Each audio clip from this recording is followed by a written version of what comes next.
Good morning बच्चों।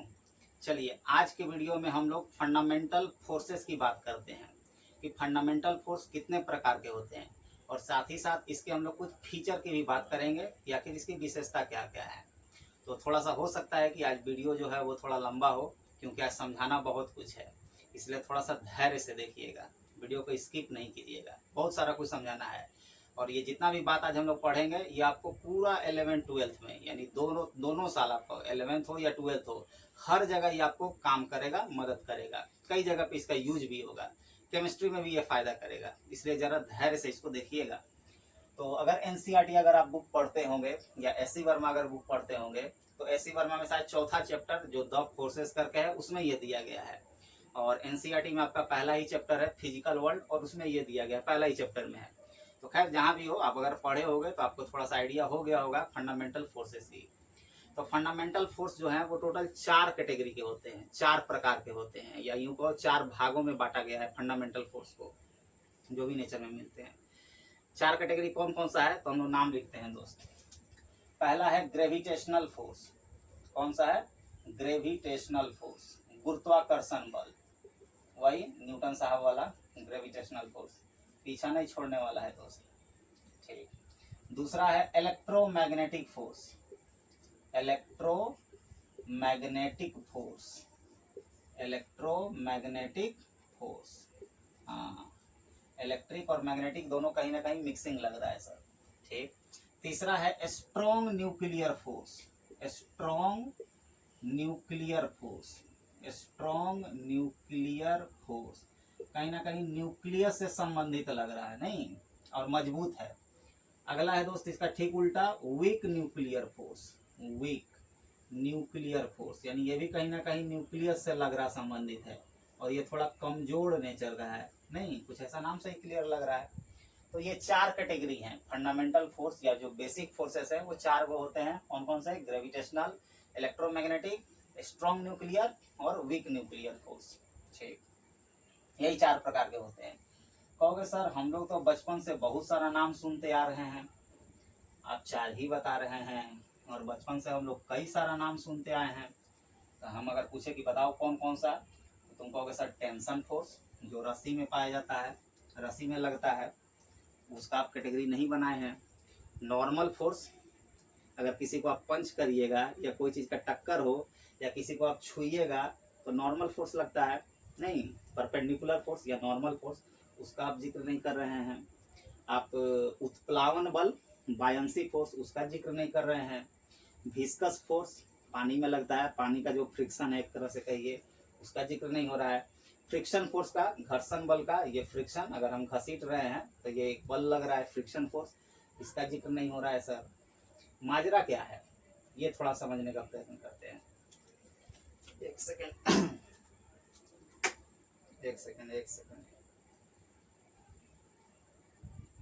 Mic गिर गया। माजरा क्या है ये हम लोग समझने का प्रयत्न करते हैं।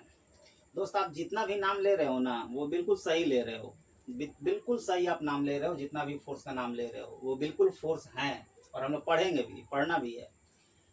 हम यहाँ पे जो हेडिंग दिए हुए हैं वो दिए हुए हैं फंडामेंटल फोर्स, यानी जो बेसिक फोर्स है उसका कैटेगरी हम ये बांटे हुए हैं, हम फोर्स का कैटेगरी नहीं बांटे हुए हैं।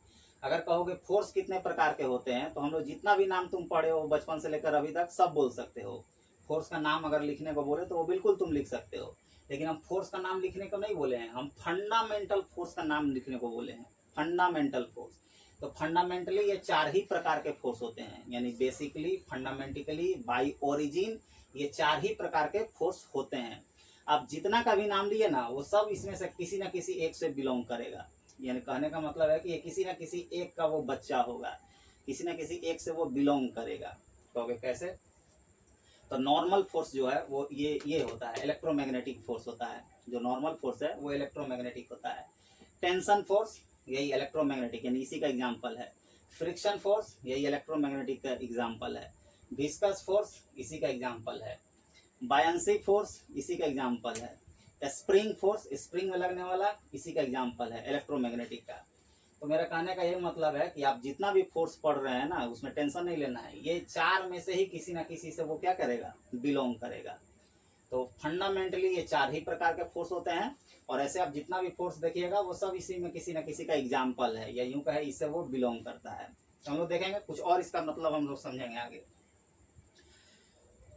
चलिए, यानी हम एग्जाम्पल यहाँ नहीं लिख रहे हैं, एग्जाम्पल लेके आप चाहो तो लिख सकते हो, बहुत सारा है। टेंशन फोर्स है, केवल टी लिख दे रहे हैं। टेंशन फोर्स है, स्प्रिंग फोर्स है, एसपी लिख दिए, स्प्रिंग फोर्स है। उसी तरह से बायंसी फोर्स है, एफ बी लिख दे रहे हैं, बायंसी फोर्स है। विस्कस फोर्स है, नहीं, फ्रिक्शन फोर्स है।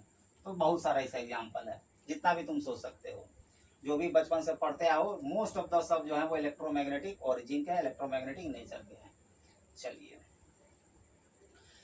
कहोगे सर ये 4 कैटेगरी में बांटा गया है तो कुछ तो आधार रहा ही होगा। ये 4 कैटेगरी में साइंटिस्ट बांटे हैं तो कुछ तो उनका मकसद या कुछ देखकर ही बांटे होंगे, ऐसे तो बांटे नहीं होंगे।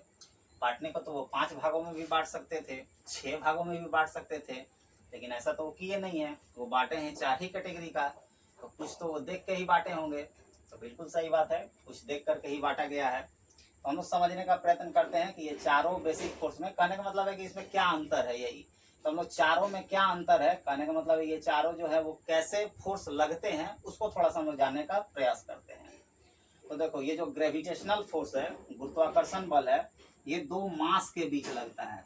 कोई भी 2 मास, यूनिवर्स में कोई भी 2 मास हो, किसी भी शेप एंड साइज का हो, अगर एक m1 है और एक m2 है, और दोनों के सेंटर से सेंटर के बीच का जो दूरी है अगर r हो, तो ये जो फोर्स इनके बीच लगता है ग्रेविटेशनल फोर्स, एफ ग्रेविटेशनल ऐसे लिख सकते हो, जो ग्रेविटेशनल फोर्स लगता है वो लगता है Gm1m2/r², जो कि न्यूटन साहब भी बता के गए हैं, नहीं, Gm1m2/r², जहाँ पे G जो है वो यूनिवर्सल ग्रेविटेशनल कांस्टेंट है, और m1m2 जो है वो इस जो ऑब्जेक्ट है उनका मास है, और r जो है वो उनके बीच का क्या है, दूरी है, तो यहाँ r² होता है। ठीक, यानी ये जो गुरुत्वाकर्षण बल है, ग्रेविटेशनल फोर्स है, ये 2 मासेस के बीच लगता है, 2 मास के बीच लगता है, और दोनों मास के अमाउंट पे भी डिपेंड करता है। याद रहे, ये जो ग्रेविटेशनल फोर्स है वो 2 मास के बीच लगता है, और उस मास के अमाउंट पे भी डिपेंड करता है। अगर m1 m2 बदल जाएगा तो ये भाई फोर्स भी क्या होगा, बदल जाएगा। ठीक, और ये ऑलवेज अट्रैक्टिव नेचर का होता है, ये जो फोर्स है वो ऑलवेज अट्रैक्टिव नेचर का होता है, यानी जो ग्रेविटेशनल फोर्स है वो ऑलवेज क्या करते हैं, अट्रैक्ट करते हैं एक दूसरे को, always, always attractive in nature, हमेशा अट्रैक्टिव नेचर के होते हैं, यानी हमेशा अट्रैक्ट करते हैं। जैसे किसी भी चीज को छोड़ने पे क्या होता है, पृथ्वी अपनी ओर खींचती है, केंद्र की ओर खींचती है, माने अट्रैक्ट करती है, यानी इसका सेंटर और पृथ्वी का सेंटर मिलना चाहता है, वही हाल यहाँ भी है, यानी ये ऑलवेज अट्रैक्टिव नेचर का होता है। इसका जरा जिक्र करते हैं इलेक्ट्रोमैग्नेटिक का। तो भाई यहाँ पे चार्ज का होना एकदम आवश्यक है। क्या होना आवश्यक है, चार्ज का। अगर एक बॉडी पे Q1 चार्ज है और एक बॉडी पे यदि Q2 चार्ज है, और दोनों के सेंटर के बीच का दूरी अगर r है, तो दोनों के बीच जो फोर्स लगता है उसको हम लोग इलेक्ट्रिक फोर्स कहेंगे, और ये जो होता है वो K/Q1/Q2/r² के बराबर होता है। K/Q1/Q2/r², जहाँ K को कूलम्स कांस्टेंट कहते हैं, जिसका वैल्यू 9 × 10⁻⁹ होता है। यूनिवर्सल कांस्टेंट नहीं है, ये यूनिवर्सल कांस्टेंट है, ये नहीं है। Q1 Q2 जो है वो इस बॉडी पर का चार्ज है, और R जो है वो इस दोनों के बीच का दूरी है। ठीक, यानी ये जो इलेक्ट्रिक फोर्स है वो चार्ज की वजह से लगता है, चार्ज होगा तो इलेक्ट्रिक फोर्स क्या होगा, लगेगा, और साथ ही साथ भाई चार्ज के अमाउंट पे भी ये डिपेंड करता है। अगर Q1 Q2 का वैल्यू बदल जाए तो ये इलेक्ट्रिक फोर्स क्या होंगे, बदल जाएंगे। ठीक, रही बात ये अट्रैक्टिव होता है या रिपल्सिव होता है, तो भाई ये डिपेंड करेगा चार्ज का नेचर कैसा है। अगर दोनों जो है वो सेम नेचर के चार्ज हुए, कहने का मतलब अगर दोनों पॉजिटिव हुए तो भाई रिपल्सन होगा, दोनों निगेटिव हुए तो भी रिपल्सन होगा, यानी दोनों पॉजिटिव हुए, पॉजिटिव पॉजिटिव अगर हो तो भी भाई क्या होगा, रिपल्सन होगा। इलेक्ट्रिक फोर्स क्या होगा, रिपल्सन हो गया। अगर दोनों निगेटिव हुए तो भी भाई क्या हो जाएगा, रिपल्सन हो जाएगा। ठीक, अगर ओपोजिट नेचर के चार्ज हुए, यानी एक प्लस और एक माइनस, तो भाई फिर अट्रैक्शन होगा। एक प्लस और एक माइनस हुए तो भाई क्या हो जाएगा, अट्रैक्शन हो जाएगा। तो याद रहे ये इलेक्ट्रोमैग्नेटिक फोर्स कब लगता है, तो जब चार्जेज हो, बॉडी के ऊपर चार्ज हो तब लगता है। और ये इलेक्ट्रिक फोर्स जो है वो चार्ज के अमाउंट पर भी डिपेंड करता है। अगर अमाउंट अलग अलग होगा तो भाई इलेक्ट्रिक फोर्स अलग अलग हो जाएगा। और ये रही बात अट्रैक्टिव होगा कि रिपल्सिव होगा, तो वो डिपेंड करेगा चार्ज कैसा कैसा है। अगर सेम नेचर का चार्ज है तो भाई रिपल्सन होगा, जैसे पॉजिटिव पॉजिटिव के बीच हो रहा है, निगेटिव निगेटिव के बीच हो रहा है। और यदि ऑपोजिट नेचर का चार्ज है तो भाई फिर अट्रैक्शन होगा। चलिए, यानी ये जो फोर्स है वो चार्ज की वजह से लगते हैं और ये जो फोर्स है वो मास की वजह से लगते हैं। जरा इसका बात करते हैं स्ट्रॉन्ग न्यूक्लियर फोर्स का। तो नाम से ही क्लियर भाई कि ये न्यूक्लियस का कुछ जिक्र यहाँ होने वाला है। ठीक, बिल्कुल। तो जरा न्यूक्लियस का हम लोग डायग्राम बनाने का कोशिश करते हैं। किसी भी एलिमेंट का उठाओ, थोड़ा न्यूक्लियस का केवल जिक्र करो तो आपको पता है कि अगर एटम ये है तो न्यूक्लियस जो है वो कुछ ये होता है, नहीं, न्यूक्लियस जो है वो कुछ यूं होता है, इतना छोटा न्यूक्लियस होता है। तो हम लोग इसी का जिक्र कर रहे हैं, इसी छोटे वाले चीज का जिक्र कर रहे हैं। तो चलो इसको थोड़ा सा हम लोग क्या करते हैं, मैग्नीफाई करते हैं, बड़ा करते हैं। इस न्यूक्लियस को, इस डॉट को थोड़ा सा बड़ा करते हैं, 1000 टाइम्स जूम कर देते हैं। नहीं, कैसे मोबाइल में जूम करते हैं, इसको थोड़ा जूम करते हैं। और ये जो एटम था इसको छोड़ देते हैं, केवल न्यूक्लियस को जूम करते हैं। न्यूक्लियस को जूम करोगे तो कुछ ऐसा दिखेगा तुमको। क्या दिखेगा, तो तुमको पता है कि न्यूक्लियस में प्रोटॉन है, न्यूट्रॉन है, प्रोटॉन है, न्यूट्रॉन है, प्रोटॉन है, न्यूट्रॉन है, प्रोटॉन है, न्यूट्रॉन है, प्रोटॉन है, न्यूट्रॉन है। ठीक, यानी प्रोटॉन न्यूट्रॉन क्या होता है, एकदम भरा हुआ रहता है न्यूक्लियस के अंदर। कहोगे बिल्कुल सर। जरा सोच कर देखो तो, जरा सोच करके देखो तो, अभी तुमने पढ़ा कि प्रोटॉन प्रोटॉन के बीच क्या होता है, रिपल्सन होता है, भारी रिपल्सन। ये जो फोर्स है वो काफी मजबूत नेचर का होता है, इस बात को याद रखिएगा। सबसे मजबूत नहीं है लेकिन अच्छा खासा मजबूत है, बहुत अच्छा खासा मजबूत है, यानी काफी ये मजबूत नेचर का फोर्स है, स्ट्रॉन्ग फोर्स है। और तुम एक न्यूक्लियस में, यानी बहुत छोटे से जगह में, इतने छोटे से जगह में तुमने क्या किया हुआ है, कई सारे प्रोटॉन को भर के रखा हुआ है। हमने नहीं, मतलब प्रकृति ने भर के रखा है। तो भाई अगर प्रोटॉन इतने सारे इसमें अगर हैं तो भाई प्रोटॉन प्रोटॉन के बीच तो इलेक्ट्रिक रिपल्सन होना चाहिए।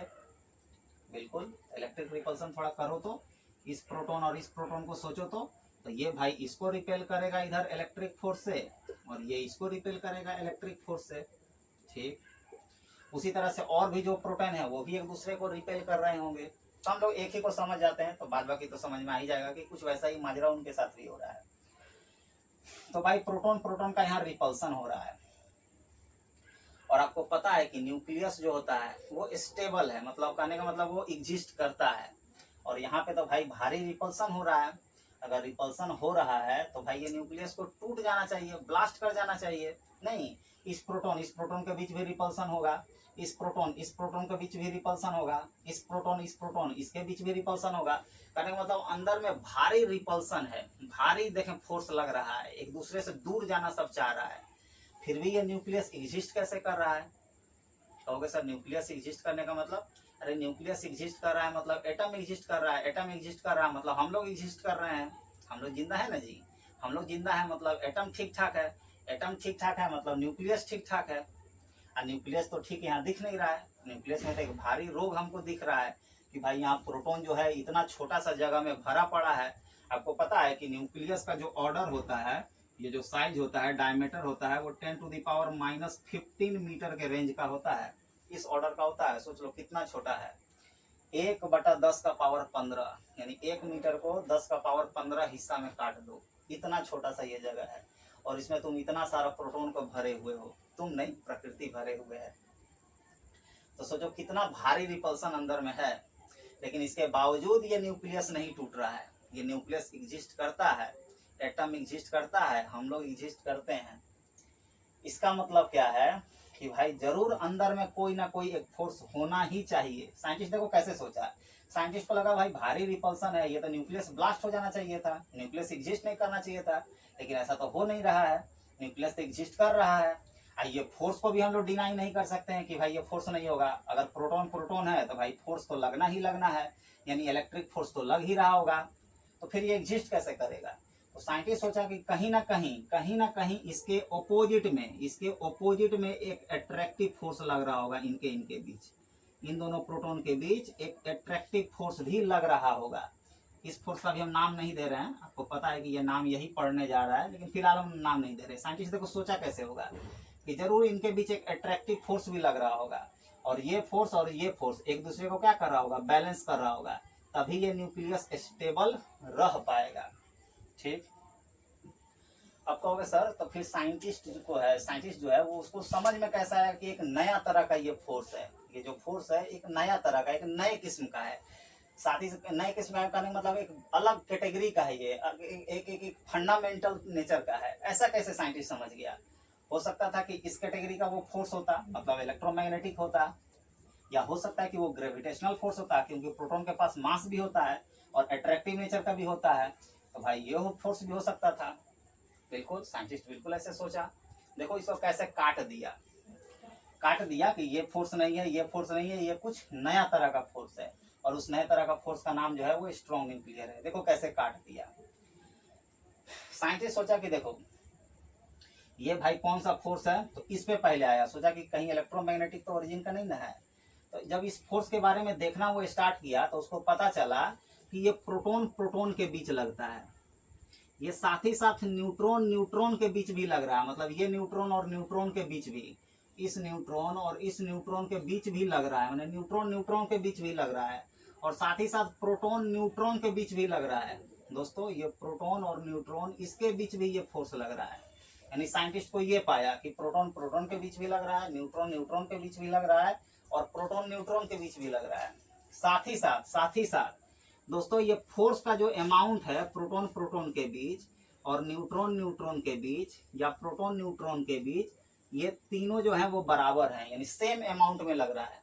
अगर इसके बीच 10 न्यूटन लग रहा है तो भाई इसके बीच भी 10 न्यूटन ही लग रहा है, इसके बीच भी 10 न्यूटन ही लग रहा है। ये साइंटिस्ट को ऑब्जर्व हुआ, मिला उसको, बोला ठीक। अब वो लगाना दिमाग चालू किया कि हो सकता है कि इलेक्ट्रोमैग्नेटिक ओरिजिन का है। तो देखो नहीं हुआ। कैसे नहीं हुआ, साइंटिस्ट कैसे काटा इसको। देखो ये साइंटिस्ट सोचा कि भाई ये इलेक्ट्रोमैग्नेटिक फोर्स है, इसमें चार्ज का होना अति आवश्यक है, इसमें चार्ज होगा तभी ये फोर्स लगेगा, और साथ ही साथ चार्ज के अमाउंट पे भी ये क्या करता है, फोर्स डिपेंड करता है। यानी ये इलेक्ट्रिक फोर्स को लगने के लिए चार्ज का होना जरूरी है, और साथ ही साथ चार्ज का अमाउंट पे भी ये डिपेंड कर रहा है। जबकि यहाँ पे ये जो फोर्स लग रहा है, ये फोर्स जो है वो न्यूट्रॉन के बीच भी लग जा रहा है, जबकि हमको पता है कि न्यूट्रॉन के पास कोई चार्ज नहीं होता है। प्रोटॉन न्यूट्रॉन के बीच भी लग जा रहा है, मतलब एक चार्ज है और एक बिना चार्ज वाला, उसके बीच भी लग जा रहा है।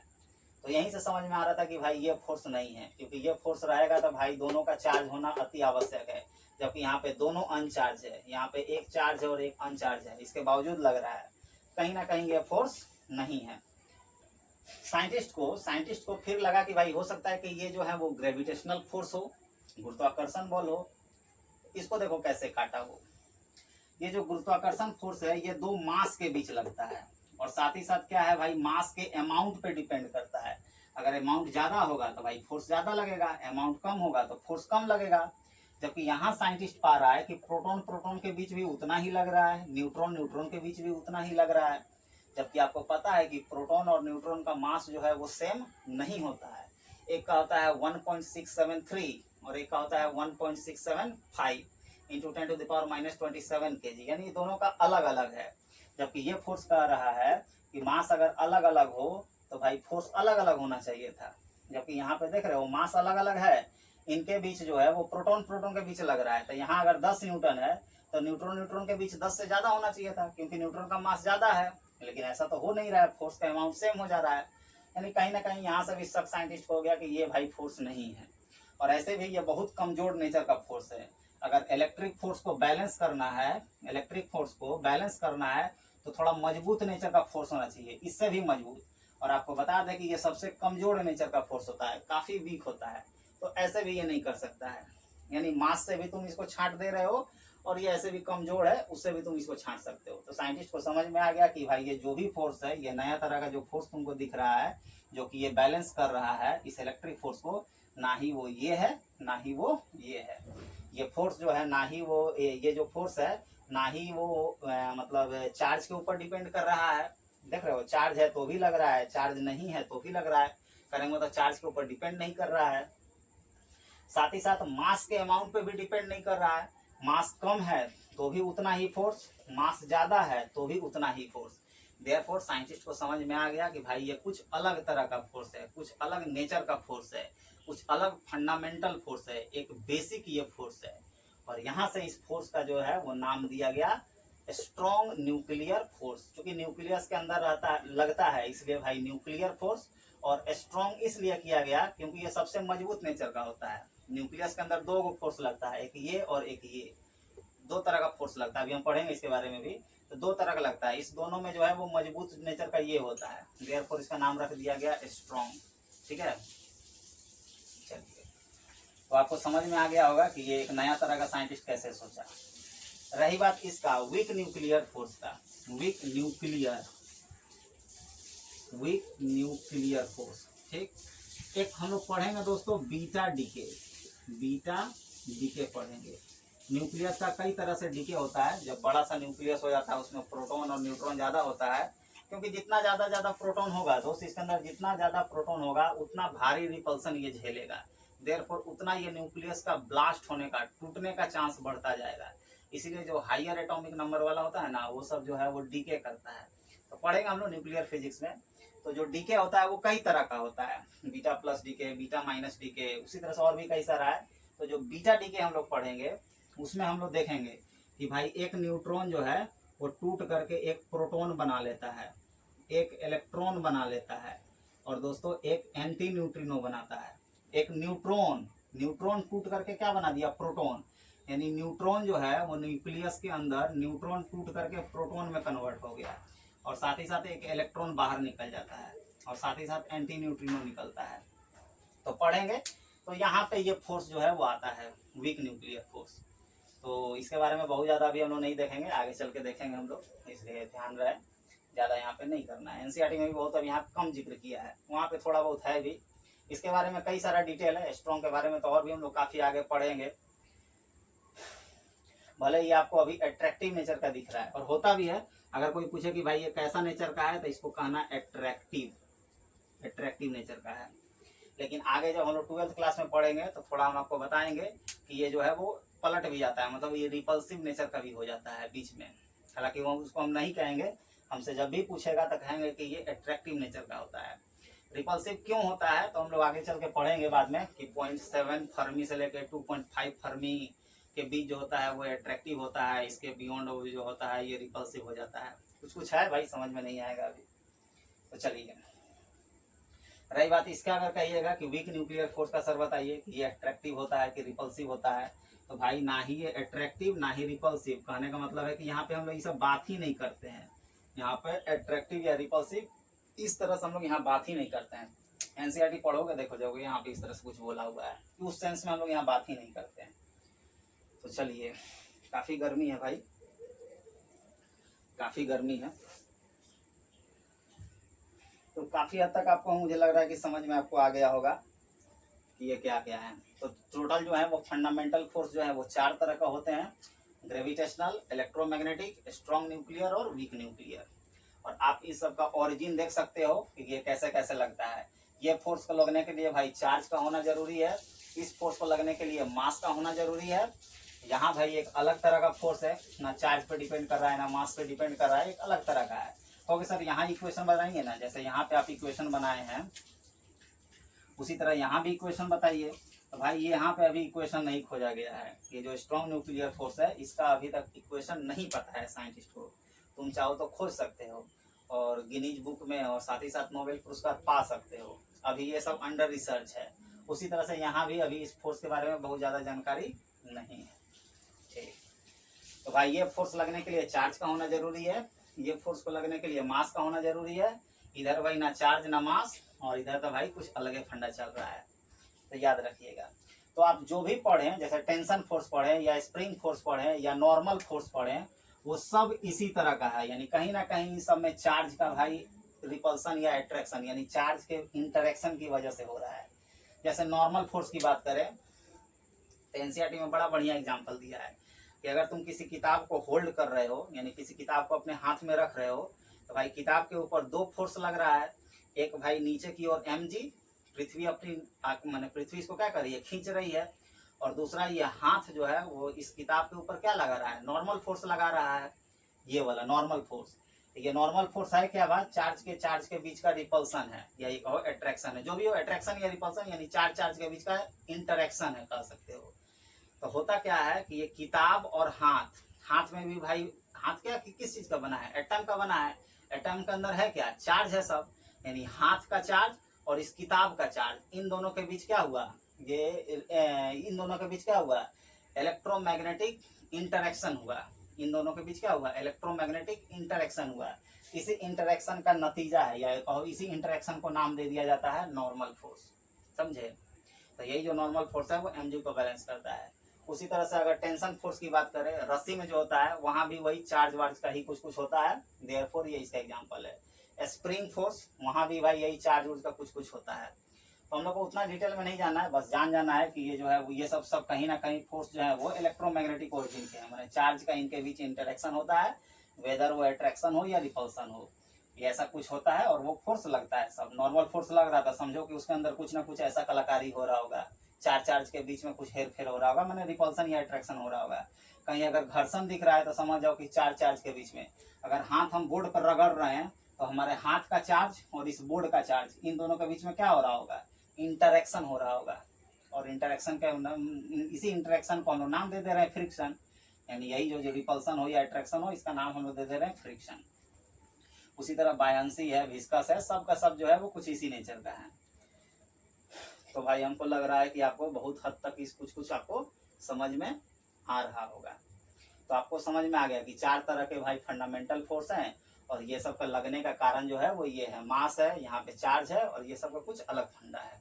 चलिए अब हम लोग कुछ प्रॉपर्टी का अध्ययन करते हैं। एक प्रॉपर्टी तो आप देख ही लिए कि ये ऑलवेज अट्रैक्टिव नेचर का होता है, हमेशा एक दूसरे को अट्रैक्ट करता है। दो मास इस यूनिवर्स में हमेशा एक दूसरे को अट्रैक्ट करेगा।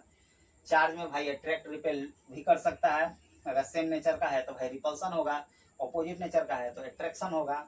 और यहाँ पे भाई अट्रैक्शन ही कहेंगे, यहाँ पे अट्रैक्शन ही बोलेंगे, रिपल्सन नहीं बोलेंगे, हालांकि आगे कुछ हम पढ़ेंगे। लेकिन एनसीईआरटी में भी कहता है अट्रैक्शन, तो हम लोग अट्रैक्शन कहेंगे कि ये जो फोर्स है स्ट्रॉन्ग न्यूक्लियर फोर्स, इसको आप तुम यहाँ लिख सकते हो स्ट्रॉन्ग न्यूक्लियर फोर्स, SNF, दिख नहीं रहा होगा शायद, SNF स्ट्रॉन्ग न्यूक्लियर फोर्स। ये जो है वो भाई अट्रैक्टिव नेचर का होता है, और यहाँ पे जो है वो इसका हम लोग बात ही नहीं करते हैं। तो एक प्रॉपर्टी ये भी है, अट्रैक्टिव रिपल्सिव तुम कह सकते हो। दूसरा प्रॉपर्टी चलो लिखते हैं, मिटाते हैं। दूसरा प्रॉपर्टी थोड़ा रेंज का बात कर लेते हैं कि कौन कौन जो है वो कितना कितना दूर तक लग सकता है। तो जरा सोच के बताओ तो ग्रेविटेशनल फोर्स कितना दूर लगेगा, ग्रेविटेशनल फोर्स। तो भाई सूरज तारा चांद ये सब जो है वो इसी की वजह से तो भाई घूम रहा है, यानी इसका रेंज जो होगा, पहला में वही अट्रैक्टिव वाला लिख लेना कि अट्रैक्टिव रिपल्सिव जो भी है। दूसरा में लिख रहे हैं भाई कि इसका जो रेंज होता है ये लॉन्ग रेंज नेचर का होता है, लॉन्ग रेंज फोर्स है, लॉन्ग रेंज फोर्स है।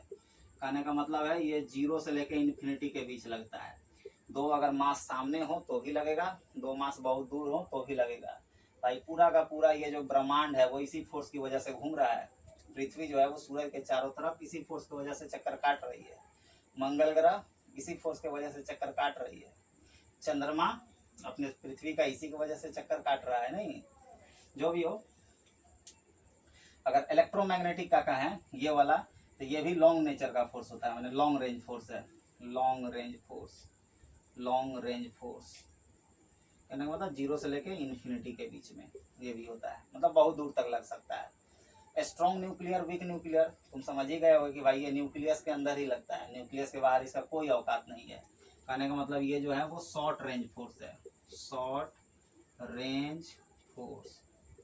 कोई कहेगा ऑर्डर बताइए, तो कहेंगे कि भाई जो न्यूक्लियस का ऑर्डर है 10⁻⁻15 मीटर, इसके ऑर्डर में लगता है, तो ये भी शॉर्ट रेंज फोर्स है, शॉर्ट रेंज फोर्स,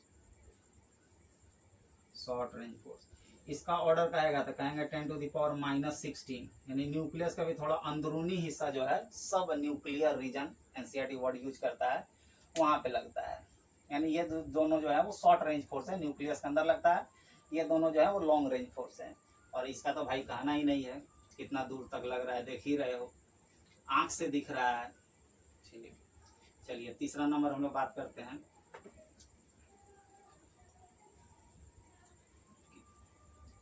कॉपी में आप चाहो तो लिख भी सकते हो और नहीं तो स्क्रीनशॉट्स भी ले सकते हो। चलिए 3 नंबर होगा कि 4 नंबर होगा, जय भी नंबर हो। अगला हम लोग बात करते हैं कि भाई ये जो ग्रेविटेशनल फोर्स है इसको मीडियम का जरूरत नहीं पड़ता है, not required medium, not required medium, medium का जरूरत नहीं पड़ता है। कहने का मतलब दो मास के बीच अगर 10 न्यूटन का ग्रेविटेशनल फोर्स लग रहा है तो भाई इसको उठा करके तुम पानी में डाल दो, मास नहीं बदलना है, दोनों के बीच का दूरी नहीं बदलना है। अगर तुम पानी में डुबा कर रख दो तो भी 10 न्यूटन का ही लगेगा, अगर वैक्यूम में ले जाओ तो भी 10 न्यूटन का ही लगेगा, तेल में डुबा दो तो भी 10 न्यूटन का ही लगेगा। कहने का मतलब भाई ये मीडियम के ऊपर डिपेंड नहीं करता है। ऐसे भी देख लो ना, पृथ्वी सूरज के चारों तरफ घूम रही है, बीच में तो मीडियम है नहीं, उसके बावजूद ये फोर्स लग रहा है। तो भाई इस फोर्स को लगने के लिए कोई मीडियम का जरूरत नहीं पड़ता है, मीडियम रहे ना रहे फोर्स उतना ही लगेगा। इसको भी भाई कोई मीडियम का जरूरत नहीं पड़ता है, not required, not required medium, medium का कोई जरूरत नहीं पड़ेगा इसको भी। कहोगे सर नहीं इसमें बदल जाता है फोर्स, तो दोस्त फोर्स नहीं बदलता है, वो नेट फोर्स बदल जाता है। ठीक है, तो पढ़ेंगे जब हम लोग 12th पढ़ेंगे तो सीधा सीधा अभी के लिए याद रखिए कि भाई इसको भी मीडियम का जरूरत नहीं पड़ता है। अगर दो चार्ज के बीच कहीं पे अगर 10 न्यूटन का फोर्स है, मान लो एयर में 10 न्यूटन का है, तो उसको अगर पानी में डुबा दे तो भी उस दोनों चार्ज के बीच 10 न्यूटन का ही रहेगा। नेट फोर्स बदल जाएगा या बदल सकता है, वो सब 12th में पढ़ेंगे, लेकिन इस दोनों चार्ज के बीच अगर 10 न्यूटन एयर में था तो पानी में भी 10 ही रहेगा, किसी लिक्विड में भी 10 ही रहेगा, केरोसिन में डाल दो तो भी 10 ही रहेगा, वैक्यूम में ले जाओ तो भी 10 ही रहेगा। इस बात को याद रहे, इसका भी मीडियम का जरूरत नहीं पड़ता है। ठीक है, इसका बताइएगा थोड़ा सा हमको गूगल पे देख करके, नेट थोड़ा सा खंगालिएगा, इसको भी थोड़ा सा खंगालिएगा और कमेंट करिएगा, आपके लिए छोड़ रहे हैं। एनसीईआरटी में दिया नहीं है, लेकिन आप गूगल करिएगा तो आपको ये मिल जाएगा। तो थोड़ा सा हम देख रहे हैं कि आप पढ़ रहे हैं कि नहीं पढ़ रहे हैं, थोड़ा सा रिसर्च करने के लिए आपके लिए छोड़ रहे हैं, तो थोड़ा सा कमेंट करिएगा आप। चलिए अगला देखते हैं, 5 नंबर। अगला है दोस्तों सेंट्रल या नॉन सेंट्रल, कैसा है 5 नंबर। भाई सेंट्रल, ये जो फोर्स होते हैं वो सेंट्रल नेचर के होते हैं, सेंट्रल इन नेचर, ये नेचर में सेंट्रल नेचर के होते हैं। सेंट्रल का मतलब क्या होता है ये समझो, ये दो मास है, इसका सेंटर ये है, इसका सेंटर ये है, सेंटर के बीच एक लाइन जोड़ दो, इसी लाइन के अलोंग भाई फोर्स लगेगा, इसी लाइन के अलोंग फोर्स लगेगा। तो भाई ये जो फोर्स होता है वो ऑलवेज अट्रैक्टिव नेचर का होता है, तो भाई ऐसे लगेगा ग्रेविटेशनल फोर्स, ये जो ग्रेविटेशनल फोर्स है ऐसे लगेगा। तो सेंट्रल का मतलब होता है भाई दोनों का सेंटर से ज्वाइन कर दो, उस लाइन के अलोंग ही लगे, तो कहेंगे सेंट्रल नेचर का है। ये फोर्स भी सेंट्रल नेचर का होता है, कहने का मतलब दो अगर चार्ज है और दोनों चार्ज का मान लो अगर ये सेंटर है तो ये सेंटर टू सेंटर ज्वाइन कर दो, इसी लाइन के अलोंग लगेगा। ठीक है, अगर दोनों पॉजिटिव नेचर का हुआ तो भाई रिपल्सन लगेगा ऐसे, ठीक, इलेक्ट्रिक रिपल्सन।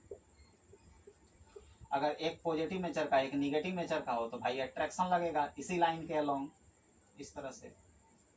ठीक है, मतलब ये भी सेंट्रल नेचर का है, तो इसको भी हम लोग लिखेंगे इस तरह से, सेंट्रल इन नेचर। ठीक, ये जो होता है वो नॉन सेंट्रल होता है, नॉन सेंट्रल। तो समझ में आ ही गया होगा भाई, नॉन सेंट्रल मतलब सेंट्रल मतलब centre to centre line join करोगे तो उसके बीच लगेगा या नहीं लगेगा। अगर मान लो ये प्रोटॉन के बीच हम देख रहे हैं, तो ये अगर सेंटर है, ये सेंटर है, तो इन दोनों के बीच नहीं लगेगा, इन दोनों के बीच नहीं लगेगा। हो सकता है कि एक ऐसे लग रहा हो तो एक ऐसे लग रहा हो, तो ये नॉन सेंट्रल नेचर का होता है। वही हाल यहाँ भी है, यहाँ भी अगर लग रहा है तो भाई एक इधर लग रहा है तो एक हो सकता है कि इधर लग रहा हो, मतलब centre to centre line join करेंगे तो नहीं लगेगा, नॉन सेंट्रल नेचर का है। तो ये हो गया। और भी कई सारा पॉइंट हम लोग दे सकते हैं, कंजर्वेटिव कौन है कौन नॉन कंजर्वेटिव है, तो बहुत सारा हम लोग बात कर सकते हैं दोस्त। तो उतना हम लोग नहीं करते हैं, बहुत ज़्यादा करेंगे तो फिर आगे पढ़ेंगे क्या, आगे भी तो पढ़ना है। एक चीज़ का हम लोग बिल्कुल कंपेयर करेंगे और करना ही चाहिए अभी, कम से कम। कंजर्वेटिव इसलिए नहीं कर रहे हैं कि थोड़ा सा वो अलग किस्म का हो जा रहा है, इस वजह से कर रहे हैं आपको। आगे हम लोग पढ़ेंगे लास्ट जो भी पॉइंट हो 5-6 नंबर, थोड़ा स्ट्रेंथ का हम लोग कंपेयर कर लेते हैं, यानी मजबूत कौन कितना मजबूत है। खाना खाए हुए हैं इस वजह से बीच बीच में ढकार आ रहा है, या थोड़ा बोलने में दिक्कत हो रहा है, थोड़ा भोजन ज़्यादा कर लिए हैं, ठीक है, पराठा और पनीर खा लिए हैं ज़्यादा मात्रा में चलिए बार बार ढकार आ रहा है इस वजह से बोलने में भी दिक्कत हो रहा है, नटी परले खा लिए हैं चलिए स्ट्रेंथ की बात करते हैं। तो दोस्त नाम से क्लियर है, सबसे जो मजबूत है वो ये है, सबसे मजबूत ये है। और सर लग रहा है सबसे कमजोर वो है, सबसे कमजोर वो नहीं है। देखो अगर हम लोग रिलेटिव स्ट्रेंथ की बात करें, रिलेटिव स्ट्रेंथ की बात करें, और इसको अगर हम लोग एक कह दें रिलेटिव स्ट्रेंथ, यूनिट तो नहीं होना चाहिए, लेकिन इसको अगर हम लोग 1 न्यूटन के जैसा माने, 1 न्यूटन के जैसा अगर माने स्ट्रॉन्ग न्यूक्लियर फोर्स को, तो ये जो होता है वो 1/100 यानी 100 टाइम्स कम होता है।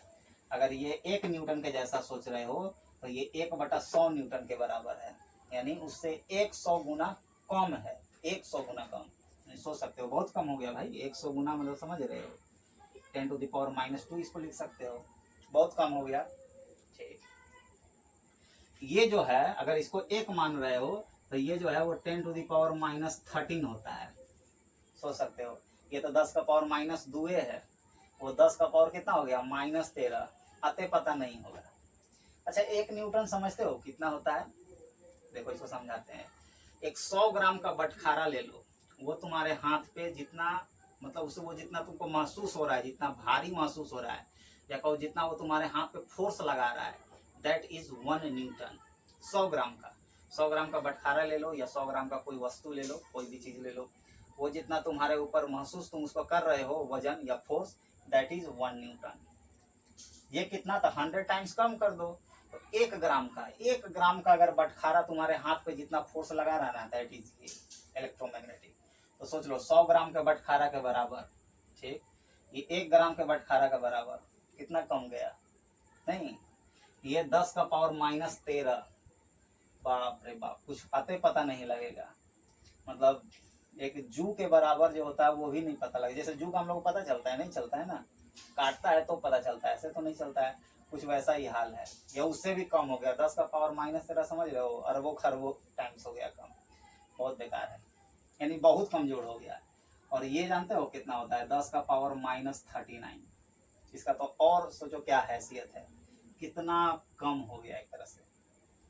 यानी यानी यानी यानी सबसे अगर मजबूत कोई कहे, सबसे मजबूत तो कहेंगे स्ट्रॉन्ग न्यूक्लियर फोर्स, सबसे मजबूत स्ट्रॉन्ग न्यूक्लियर फोर्स। इसके बाद कोई कहे किसको बोलेंगे भाई, ये वाला electromagnetic force, electromagnetic force short में लिख देंगे, जगह नहीं बचेगा। इसके बाद कोई कहे तो weak nuclear force, weak nuclear force, ठीक। इसके बाद कोई कहे तो भाई लास्ट में बच रहा है ग्रेविटेशनल फोर्स, ग्रेविटेशनल फोर्स यानी सबसे मजबूत स्ट्रॉन्ग न्यूक्लियर और सबसे कमजोर ग्रेविटेशनल। कहोगे सर जब सबसे मजबूत है तो समझ में आ रहा है कि इसका नाम स्ट्रॉन्ग रखा गया, और सबसे कमजोर ई है तो फिर इसका नाम काहे के लिए वीक रखा गया, ये तो बीच में आ रहा है, 3 नंबर पे आ रहा है, तो इसका नाम वीक काहे करे रख दिया गया, बड़ा कंफ्यूजिंग लग रहा है नहीं, इसका वीक बेकार रख दिया, कंफ्यूजन क्रिएट कर रहा है। तो देखो दोस्त इसका नाम कैसे रखा गया है। जब साइंटिस्ट न्यूक्लियस का स्टडी करना चालू किया तो उसको पता चला कि भाई देखिए यहाँ पे 2 फोर्स लग रहा है। जब साइंटिस्ट जो है वो न्यूक्लियस देखना चालू किए तो उनको पता चला कि यहाँ तो 2 तरह का फोर्स है, एक जो है वो ये वाला है और एक ये वाला है। मतलब एक जो है वो न्यूट्रॉन प्रोटॉन को तोड़ रहा है, न्यूट्रॉन प्रोटॉन में इलेक्ट्रॉन में कन्वर्ट हो रहा है, उस समय लग रहा है, और एक जो है वो भाई रिपल्सन के को मैंने बैलेंस कर रहा है, एक ये है, मैंने 2 तरह का फोर्स लग रहा है। तो भाई इसका क्या नाम रखा जाए, न्यूक्लियर फोर्स रखेंगे तो भाई कंफ्यूजन होगा, क्योंकि यहाँ 2 को फोर्स है न्यूक्लियस में, तो भाई उस दोनों में देखा गया कि कौन मजबूत है कौन कमजोर है। तो पाया गया कि ये वाला जो है वो थोड़ा मजबूत है, जो रिपल्सन को बैलेंस कर रहा था, तो उसका नाम रख दिया गया स्ट्रॉन्ग, मजबूत था तो नाम रख दिया गया स्ट्रॉन्ग न्यूक्लियर फोर्स। और उसमें जो एगो कमजोर था उसका नाम रख दिया गया वीक न्यूक्लियर फोर्स। यानी ये जो स्ट्रॉन्ग या वीक रखा गया है ये एक दूसरे को देख करके रखा गया है, ये न्यूक्लियस में ही एक दूसरे को देख करके रखा गया है। यानी इसको ध्यान में रख करके रखा गया है कि ये मजबूत था तो नाम रख दिया स्ट्रॉन्ग, ये कमजोर था तो नाम रख दिया वीक। साइंटिस्ट को थोड़े पता था कि तुम कंपेयर करोगे या सिलेबस बनेगा। साइंटिस्ट कोई सिलेबस बनाने के लिए थोड़े नामांकन करते हैं, या साइंटिस्ट कोई भी चीज़ खोजते हैं तो थोड़े ये है कि 11th में पढ़ाना है कि 12th में पढ़ाना है कि उसको बीटेक में पढ़ाना है, इस तरह से थोड़े होता है। वो तो भाई अपना हिसाब से काम होता है वहाँ पे। अब तुम किसके साथ कंपेयर कर रहे हो, क्या सिलेबस बना रहे हो, उससे क्या मतलब है। साइंटिस्ट को मिला कि न्यूक्लियस में भाई दो फोर्स है, एक मजबूत है एक कमजोर है, तो नाम रख दिया गया, जो मजबूत वाला है उसका नाम रख दिया गया स्ट्रॉन्ग न्यूक्लियर, जो कमजोर है उसका नाम रख दिया वीक न्यूक्लियर। अब तुम किसी और से कंपेयर कर रहे हो तो पता चल रहा है वह कमजोर नेचर का हो गया नहीं। तो आपको समझ में आ गया होगा कि भाई यहाँ जो स्ट्रॉन्ग या वीक का क्या मतलब है। ठीक हो गया सर। इसके साथ तो बड़ा प्रकृति ने नाइंसाफी कर दिया नहीं, बड़ा कमजोर फोर्स बनाया ग्रेविटेशन को, बड़ा कमजोर नहीं। ऐसे भी न्यूटन साहब के साथ थोड़ा सा हम लोग का मतलब एक प्यार या जो कहो वो तो उनसे मतलब जुड़ा रहता ही है, और वो जिन्होंने जिसका डिस्कवरी किया उसको प्रकृति ने कितना कमजोर बना दिया सर, इसका तो हम लोग एहसास ही नहीं कर पाएंगे इस फोर्स को, इसके कंपैरिजन में देखा जाए तो, इसके कंपैरिजन में। लेकिन दोस्त मायूस होने की जरूरत नहीं है, ये भले सबसे कमजोर नेचर का फोर्स है, भले वीक तुमको इतना दिख रहा है, लेकिन याद रहे ये पूरे ब्रह्मांड को गवर्न कर रहा है। एक स्टेटमेंट दिया जाता है कि ये भले कमजोर नेचर का है लेकिन मोस्ट डोमिनेंट अगर कोई फोर्स है, मोस्ट डोमिनेंट किस्म का, वो ये है। मोस्ट डोमिनेंट इसलिए है कि देखो सूरज और पृथ्वी, पूरा पृथ्वी को सूरज के चारों तरफ यही घुमा रहा है, मंगल ग्रह को यही घुमा रहा है, बुध ग्रह को यही घुमा रहा है, पूरा सोलर सिस्टम को यही कर रहा है, अपना sun with our galaxy black hole का चक्कर लगा रहा है, यही हो रहा है। अरे ब्रह्मांड में जितना हो रहा है ना, एस्ट्रोनॉमिकल साइंस जो था, एस्ट्रोलॉजी एस्ट्रोनॉमी जो भी हो रहा है, सारा का सारा यही तो कर रहा है। सूरज, चांद, तारा, नक्षत्र, एंड्रोमेडा गैलेक्सी, मिल्की वे गैलेक्सी, जितना पढ़ रहे हो, असंख्य तारा फारा जो भी है, सब को यही गवर्न कर रहा है दोस्त, सोच सकते हो। भले कमजोर नेचर का है लेकिन पूरे ब्रह्मांड को ये कंट्रोल कर रहा है। कहोगे सर ऐसा क्यों? ई काहे नहीं कर रहा है? मजबूत नेचर का है, बहुत उससे मजबूत है, ये और भी मजबूत है, ई काहे नहीं कर रहा है? उसको भगवान काहे उतना प्यार दे दिए भाई कमजोर बनाते हुए? तो भाई देखो ये दो तरह का होता है, अट्रैक्टिव रिपल्सिव दोनों नेचर का होता है। और प्रकृति जो है वो जनरली सब चीज को न्यूट्रल बनाए हुए है। किसी भी चीज को, कोई भी एलिमेंट उठा के देखो ना, तुमको जितना प्लस चार्ज मिलेगा उसमें यानी प्रोटॉन मिलेगा, उतना ही इलेक्ट्रॉन मिलता है। यानी किसी भी एलिमेंट में नेट चार्ज क्या है? 0 है। देयरफॉर ये फोर्स लगेगा ही नहीं। ये फोर्स को तो लगने के लिए चार्ज चाहिए, और चार्ज होता ही नहीं है। प्रकृति भाई अधिकतर चीज को न्यूट्रल बनाए हुए है। या कहीं कहीं अगर चार्ज उत्पन्न भी हो रहा है, किसी भी प्रोसेस के दौरान अगर उत्पन्न भी हो रहा है, तो भाई ये जो है वो दो तरह का होता है, अट्रैक्टिव रिपल्सिव। सेम चार्ज पे कोई उसको अट्रैक्ट कर रहा है, कोई रिपेल कर रहा है, कोई अट्रैक्ट कर रहा है, कोई रिपेल कर रहा है। कहने का मतलब एक दूसरे को वो सब कैंसिल आउट कर लेता है कई जगहों पे। तो ये फोर्स जो है वो भाई बेकार हो जाता है एक तरह से देखा जाए तो। यानी मार्केट में अगर उतरा जाए, प्रैक्टिकली उतरा जाए, तो ये भले बहुत मजबूत किस्म का है लेकिन प्रैक्टिकली ये काफ़ी बेकार हो जाता है। उसका कारण ये है कि एक भाई ये दो तरह का होता है, अट्रैक्टिव और रिपल्सिव। देयरफॉर एक दूसरे को कैंसिल आउट कर लेता है। और ऐसे भी प्रकृति जो है वो अधिकतर चीज को न्यूट्रल बनाए हुए है, देयरफॉर ये लगता ही नहीं है। ठीक, ये दोनों का तो कहना ही नहीं है। ये भाई सिर्फ यहाँ लगते हैं, ये है तो यहाँ लगेंगे, इसके बाद इसका कोई औकात नहीं है। सिर्फ न्यूक्लियस के अंदर लगेंगे तो कहाँ से ये सूरज, ब्रह्मांड, तारा, नक्षत्र ये सब गवर्न करेगा? करेगा ही नहीं, सिर्फ न्यूक्लियस के अंदर आता है। तो ये है। तो फिर कहोगे सर तब तो भगवान उसके ऊपर मतलब कृपा किए हुए हैं, कमजोर बनाए हैं लेकिन उसके ऊपर बहुत कृपा कर दी है। तो ऐसा भी नहीं है। एक कहावत है ना कि भगवान के घर में सब बराबर है, तो कुछ ऐसा ही हाल है, सब बराबर है भाई। जो काम वो कर सकता है ना, वो ये सब नहीं कर सकता है। जो काम ये कर सकता है, बाद बाकी ये सब नहीं कर सकता है। और जो काम ये कर सकता है, वो ये सब नहीं कर सकता है। कहने का मतलब जो काम तीर कर सकता है या कहो तलवार कर सकता है, वो सुई नहीं कर सकता। और जो काम सुई कर सकता है वो तलवार नहीं कर सकता है। जैसे जैसे जैसे सूरज, नक्षत्र, तारा ये सब को बात करें घुमाने का, तो ये घुमाएगा, ये सबसे होगा ही नहीं। लेकिन अगर एटॉमिक या मॉलिकुलर लेवल पे फिनोमेना जो भी होता है वो सब ये गवर्न करता है। एनसीईआरटी में देखोगे ये सब लिखा हुआ है, एटॉमिक या न्यूक्लियर लेवल पे, एटॉमिक या मॉलिकुलर लेवल पे जो भी फिनोमेना होता है वो ये गवर्न करता है। न्यूक्लियर लेवल पे जो भी फिनोमेना होता है वो ये सब गवर्न करता है, यानी न्यूक्लियर लेवल पे ये दोनों का चलती नहीं चलने वाला है। एटॉमिक या मॉलिकुलर लेवल पे इसको छोड़ के इन सब का चलती नहीं चलने वाला है।